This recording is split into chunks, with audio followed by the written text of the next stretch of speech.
Problems. What happens? How do you tackle problems when they come your way? They're a part of life. So there's some well-meaning Christian evangelists who want to see people come to Jesus, and they'll say things like, come to Jesus and all your problems will go away.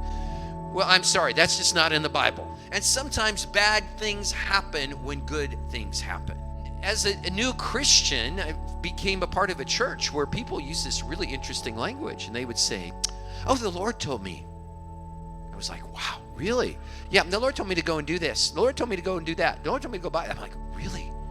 Wow, well, I must be a second-class Christian because I'm not hearing the Lord tell me this stuff all the time. Now, I want to share with you the process that I put together for my book. It's 4 steps.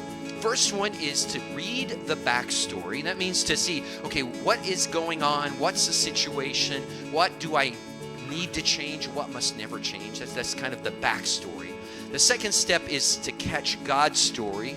And we always want to look at first, what does the Bible say is our final authority? Next is the Holy Spirit saying anything? And then thirdly is the greater church, the Christian community speaking to me.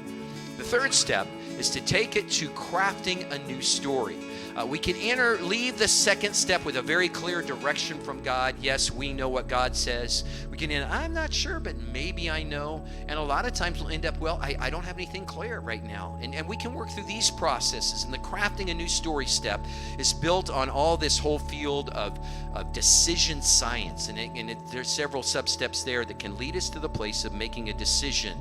And then once we make the decision, we put together a plan and we tell the new story. We live it out, determine who needs to be a part of it, and put it into practice. Anybody want to be a leader someday? If you do, just realize you don't have to do everything everybody wants you to do. In fact, you cannot do everything everybody wants you to do. And part of being a leader is recognizing that and finding somebody else who can do what needs to be done. So I don't know what your situation is that you're going to face. And I'd love to tell you, come to Jesus and all your problems will go away. If any of us lacks wisdom, let him ask of God who gives to all generously. And God can help us and God can assist us. But sometimes when we run into those situations, we can fall back to these patterns that God has given us. And sometimes the best solution may not be immediately clear. But if we tackle them with God's help, we can see great things come out of that.